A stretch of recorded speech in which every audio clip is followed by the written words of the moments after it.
Start చేయాలి. ఈరోజు state Bank of India staff employees మన రాష్ట్రంలోనే మొత్తం మన బ్యాంకింగ్ సెక్టార్లో ఉన్నటువంటి ఎంప్లాయీస్ ఎటువంటి ఇబ్బందులు అయితే ఎదుర్కొంటున్నారో వాటిని మన ప్రజలకు కానీ ఫైనాన్స్ మినిస్టర్ వాళ్ళకి కానీ వాళ్ళ దృష్టికి తీసుకురావాలని ఒకే ఒక ఉద్దేశంతో ఈరోజు ప్రజలకు తెలియాలనేసి వాళ్ళ మధ్యలోకి రావడం జరిగింది.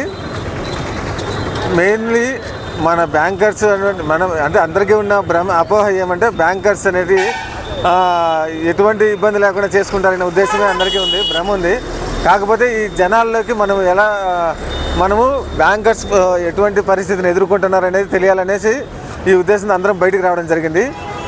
ప్రస్తుతం ఉన్న జనాభా దృష్ట్యా ఇప్పుడున్న పరిస్థితుల్లో మన బ్యాంకర్స్లో స్టాఫ్ షార్టేజ్ అనేది ఎక్కువగా ఉంది. ఎందుకంటే ఉండేది 10 మంది అయినా వాళ్ళు మాత్రం దగ్గర 50 నుంచి 100 మంది పనిచేయాల్సి వస్తుంది. స్టాఫ్ రిక్రూట్మెంట్ అనేది తగ్గిపోయింది. వర్క్ అనేది ఎక్కువ పెరిగిపోయింది. సో వర్క్ పెరగడం వల్ల మనం దానికి తగ్గట్టు స్టాఫ్ రిక్రూట్మెంట్ చేయడం ఖచ్చితంగా కావాలనేసి మనం అడుగుతున్నాము.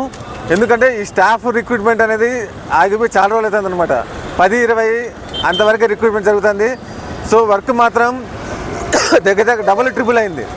సో ఈ వర్క్ ప్రెషర్ వల్ల మనము అనుకున్నటువంటి కస్టమర్ సాటిస్ఫాక్షన్గా ఇవ్వలేకపోతున్నాము.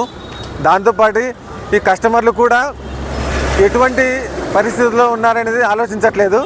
కాకపోతే మనకు జనాలు బాగా వచ్చినప్పుడు కొంచెం వర్క్ చేయడంలో స్లో అవుతుంది. కానీ ఎందుకనేది చూడాలి. ఎందుకంటే ఒకరు చేయగలిగింది అంతే చేయగలరు. సో ఎక్కువ మంది వచ్చినప్పుడు వాళ్ళకి తగ్గట్టు కూడా మనం సపోర్ట్ ఇవ్వాలా. మెయిన్లీ ఏమంటే ఇప్పుడున్న గవర్నమెంట్ వాళ్ళు ప్రతిదీ కూడా అవుట్ సోర్సింగ్తోనే నడిపించాలా. సో పర్మనెంట్ అనేది తీసేయాలనే ధోరణిలో వ్యవహరిస్తున్నట్లు తెలుస్తుంది. ఏమంటే ఉన్న వాళ్ళని కొత్త వాళ్ళని రిక్రూట్మెంట్ చేయకుండా ఉన్న వాళ్ళని అవుట్ సోర్సింగ్ నుంచి పిలిపించి వాళ్ళతో అన్ని పనులు చేపిస్తున్నారనమాట. దానివల్ల ఏమవుతుందంటే ఈ యొక్క ఎఫిషియన్సీ అనేది తగ్గిపోతుంది, స్టాఫ్ షార్టేజ్ ఎక్కువైపోతుంది.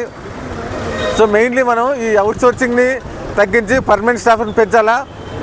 సో దానికి తగ్గట్టు ఈ వర్క్ బర్డెన్ కూడా తగ్గుతుంది.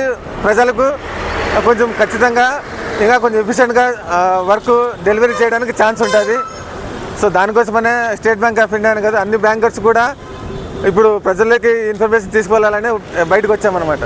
Thank you.